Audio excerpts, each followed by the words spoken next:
बिहार में एनडीए की तरफ से सीटों का बंटवारा हो गया है, प्रत्याशी घोषित कर दिए गए हैं और बड़ा प्रश्न यह उठा हुआ है, बिहार की जो लगभग 19% आबादी है वैश्य समुदाय की, उसको सांप सूंघ गया है। उस समुदाय में सन्नाटा छाया हुआ है। विभिन्न प्रकार की 56 वैश्य जातियां उपजातियां हैं, जिसमें 34 ऐसी उपजातियां हैं जो बिहार में वास करती हैं और बिहार में जो वैश्य समुदाय की जातियां निवास करती हैं उनकी समेकित संख्या लगभग 18.18% है। तो क्या भाजपा ने इनके साथ न्याय किया है? क्या जदयू ने न्याय किया? क्या लोजपा, हम और राष्ट्रीय लोक मोर्चा ने न्याय किया? 5 दलों का जो गठबंधन एनडीए का बना, उन्होंने 40 सीटें आपस में बांट ली और उसमें मात्र 2 सीट वैश्य समाज को मिला है। इसे लेकर पूरे प्रदेश के वैश्य संगठन में सन्नाटा छाया हुआ है। उनको सांप सूंघ गया, उनकी बोलती बंद है, क्योंकि वैश्य समुदाय में इस बात को लेकर आक्रोश है। आप याद करिए 2020 का बिहार विधानसभा चुनाव, जब मगध और शाहबाद में भाजपा जदयू ने वैश्य समाज के किसी व्यक्ति को टिकट नहीं दिया और नतीजा यह हुआ कि उनका सुपड़ा साफ हो गया था। तो क्या आने वाले लोकसभा चुनाव में वैश्य समाज का आक्रोश का सामना भाजपा जदयू को करना पड़ेगा, एनडीए को करना पड़ेगा? क्या उसकी सीटें घटेंगी? क्या वैश्य समुदाय एनडीए को छोड़कर महागठबंधन के पाले में जाएगा? इस वीडियो में हम इसी बात का विश्लेषण कर रहे हैं। आप देख रहे हैं फोर्थ न्यूज और मैं उपेंद्र कश्यप। लोकसभा का चुनाव है और लोकसभा चुनाव में राजनीतिक विश्लेषण का यह बड़ा मंच है, जहां बेबाक, बारीक और तटस्थ विश्लेषण हम लेकर आपके बीच आते हैं। प्रश्न यह है कि जब बिना जाति की चर्चा ही नहीं होती, तो आप एक बात तय जान लीजिए कि बिहार के संदर्भ में खासकर किसी भी घटना, दुर्घटना तक का और राजनीतिक बयानों का, घटनाओं का आप तटस्थ विश्लेषण और पूरी तरह परिणामदायी विश्लेषण तब तक नहीं कर सकते हैं जब तक आप उसमें जातियों का एंगल नहीं पहुंचते हैं। जब तक जातीय एंगल को आप नहीं घुसाएंगे, बिना जातीय दृष्टिकोण का विश्लेषण किया हुआ विश्लेषण आपको कभी अंजाम तक नहीं पहुंचाएगा।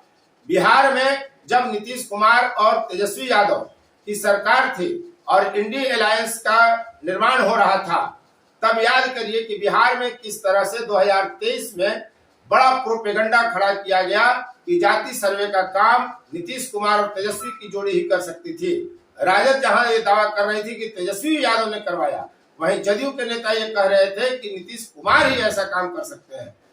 लेकिन मिला क्या? जिसकी जितनी हिस्सेदारी उसकी उतनी भागीदारी का नारा देने वाले जदयू राजद के नेता आज कहां खड़ा है? भाजपा भी इससे इनकार नहीं करती। याद रखिएगा कि जाति सर्वे कराने या जाति जनगणना से साफ साफ भाजपा भी इनकार नहीं कर रही मुखर होकर। लेकिन वैश्य समाज को क्या मिला? 40 में मात्र 2 लोकसभा की सीट, यानी मात्र 5%, जबकि उसकी संख्या है लगभग 19%। 18.18% वैश्य समाज की समेकित जातियों का आंकड़ा वैश्य चेतना समिति के द्वारा बताया जाता है बिहार में, जबकि दूसरे संगठन 23% तक वैश्य समाज के होने का दावा बिहार में करते हैं। बहरहाल आप देखिए कि भाजपा ने जो 17 सीटें ली, उसमें 10 सवर्ण को, 4 पिछड़ा को, 2 अति पिछड़ा को और 1 दलित को बांट दिया। इसमें एक वैश्य है जो पिछड़ा वर्ग से आते हैं, डॉक्टर संजय जायसवाल, जिनको भाजपा ने बेतिया से फिर उम्मीदवार बनाया है। लेकिन इसी भाजपा ने शिवहर की लगातार जीत रही नेत्री वैश्य समाज की रमा देवी, जो वैश्य समुदाय उसे नाज अपना मानता है, उनका टिकट काट दिया। इसके लिए और सीट दे दिया जदयू को, ताकि वहां से राजपूत लवली आनंद को जदयू चुनाव लड़ा सके। यानी 2 वैश्य भाजपा के जो सांसद थे, उनमें से भी एक सिटिंग वैश्य सांसद का टिकट भाजपा ने काट दिया, पत्ता साफ कर दिया। जदयू ने जो 16 सीटें रखी, उसमें पिछड़ा वर्ग से 6, ईबीसी से 5 और 3 सवर्ण, 1 महादलित और 1 मुस्लिम को टिकट दिया। लेकिन वैश्य को कोई टिकट नहीं मिला जदयू की तरफ से। लोजपा को 5 सीटें मिली है, जिसमें 1 सीट खगड़िया से उसने राजेश वर्मा को दिया है, जो जाति से सुनार है, वैश्य है। इसके अलावा कोई नहीं है। यानी 40 के मैदान में सिर्फ डॉक्टर संजय जायसवाल और राजेश वर्मा, मात्र 2 ही वैश्य समुदाय के प्रत्याशी एनडीए के तरफ से दिए गए हैं। राष्ट्रीय लोक मोर्चा और हम की बात ही करनी बेकार है। दोनों पार्टी के अध्यक्षों ने अपने अपने लिए एक टिकट मांगा, दोनों को एक एक टिकट ही मिला, तो स्वाभाविक है कि वो दूसरे को दे नहीं सकते थे। तो ये स्थिति रही है बिहार में। अब जब टिकट का बंटवारा हो गया, प्रत्याशियों की घोषणा हो गई, तो उसकी समीक्षा की जाने लगी। तमाम बिहार के वैसे संगठन इस पर खामोश है, किसी की बोलती नहीं निकल रही है। पूरे देश में वैश्य समाज को भाजपा का कोर वोटर माना जाता है। बिहार के संदर्भ में यह कहा जाता है कि बनिया और बाभन की पार्टी है भाजपा, जबकि राष्ट्रीय स्तर पर कहा जाता है कि वैश्यों और सवर्णों की पार्टी है भाजपा। लेकिन इस वैश्य समाज को क्या मिला? भाजपा ने ठेंगा धरा दिया, डॉक्टर संजय जायसवाल के बहाने और रमा देवी का टिकट काट दिया, जदयू ने कुछ नहीं दिया। तो ये स्थिति इन दलों की है। लोजपा ने 5 में 1 टिकट वैश्य समाज को दिया है, जो खगड़िया से राजेश वर्मा है। अब इस स्थिति को लेकर जो वैश्य संगठन है, जो वैश्य जाति की राजनीति करते हैं, वैश्य जाति के उत्थान की बात करते हैं, वैश्य समुदाय में एक और विडंबना देखिए, हर जाति का एक संगठन है और फिर वैश्य समाज में जो 34 जातियां हैं उनको मिलाकर भी 34 अलग अलग संगठन है जो पूरे वैश्य समाज का ठिका लेकर बैठे हुए हैं बिहार में। और फिर अलग अलग जातियों की भी कई संगठन है। सोनार का ही ले लीजिए तो कई संगठन है, तेली का ले लीजिए तो कई संगठन है, रोनियार का ले लीजिए तो उसका भी कई संगठन है। इस तरह से हर जाति के कई संगठन है। और फिर वैश्य समुदाय के हितों की चिंता व्यक्त करने वाले संगठनों की संख्या भी काफी है।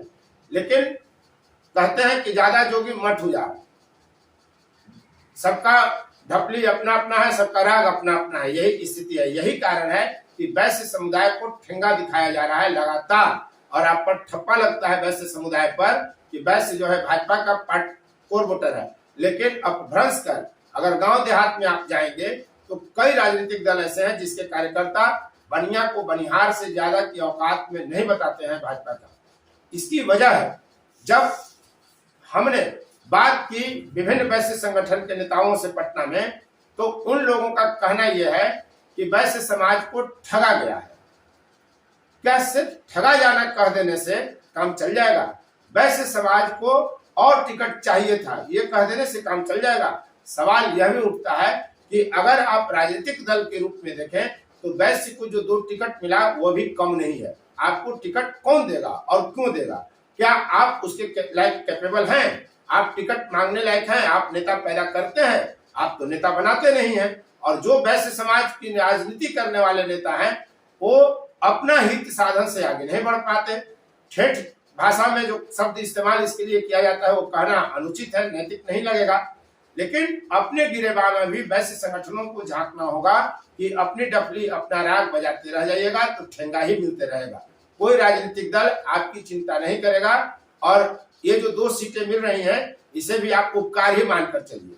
अन्यथा अगर ज्यादा सीटें देनी है तो आपको संगठित होना होगा, कोई एक संगठन वैश्य समाज का खड़ा करना होगा और खुलकर राजनीति करनी होगी। वैश्य समुदाय जब तक अपनी दुकानें बंद करके राजनीतिक कार्यकर्ताओं को आगे बढ़ाने का काम नहीं करेगा, वैश्य में नेता पैदा नहीं करेगा, तब तक उनके साथ यही होगा। उनकी इच्छाएं पूरी होंगी नहीं और हमेशा ठेंगा ही मिलेगा, ठगे ही जाते रहेंगे। एक पक्ष तो यह है। दूसरा पक्ष यह है कि जब आप इसी बात को भाजपाइयों के सामने रखते हैं तो भाजपा वाले क्या कहते हैं?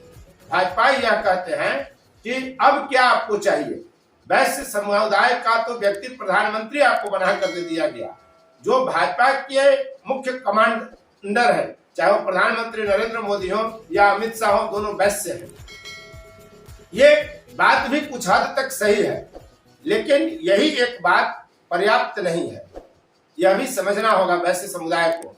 दूसरी बात, जब हमने कैट यानी व्यापारियों को का जो सबसे बड़ा संगठन है इस देश में, CAIT कैट और all India jewellers and gold Smith federation के जो प्रदेश अध्यक्ष है बिहार के अशोक कुमार वर्मा, जब उनसे हमने इस मुद्दे पर सवाल किया तो उन्होंने कहा कि स्थिति संतोषजनक है। चिराग पासवान के प्रति उन्होंने आभार व्यक्त किया कि उन्होंने समाज का सम्मान बढ़ाने का काम किया है। उन्होंने कहा कि वैश्य समुदाय को और संगठित होकर अपनी शक्ति का प्रदर्शन करना आवश्यक है, तभी राजनीतिक दल वैश्य समुदाय को तवज्जो देंगे और वैश्य समुदाय की विभिन्न जातियों को राजनीति में आनी होगी, उनको आगे बढ़ना होगा और वैश्य समुदाय उनके साथ चट्टान की तरह दूसरी जातियों से सबक लेकर खड़ा होना होगा, तभी आप आगे बढ़ सकते हैं। तो अब तक इस वीडियो में बने रहने के लिए आपको बहुत बहुत धन्यवाद। और जो दर्शक वैश्य समुदाय से हैं खासकर, उनसे मैं अपील करता हूं कि चैनल को सब्सक्राइब जरूर करिए। आपके हितों की बात यहाँ बराबर उठाई जाती रहेगी। और आप क्या सोचते हैं इस वर्तमान स्थिति पर, आपको इतनी सीटें ही क्यों मिली और क्या करने से वैश्य द्वारा और टिकट मिलेगी, राजनीतिक हिस्सेदारी आपकी कैसे बढ़ेगी, इस पर अपना कमेंट जरूर करिए, ताकि आपके मन और विचारों को हम अभिव्यक्ति देते हुए वीडियो बना सकें। अब तक इस वीडियो में बने रहने के लिए आपको बहुत बहुत धन्यवाद। आप देख रहे थे फोर्थ व्यूज और मैं उपेंद्र कश्यप। देखते रहिए, हमेशा लोकसभा चुनाव से संबंधित एक से एक वीडियो इस मंच पर आपको उपलब्ध रहेगा। धन्यवाद। फोर्थ व्यूज, चौथा विचार, बाकी फिर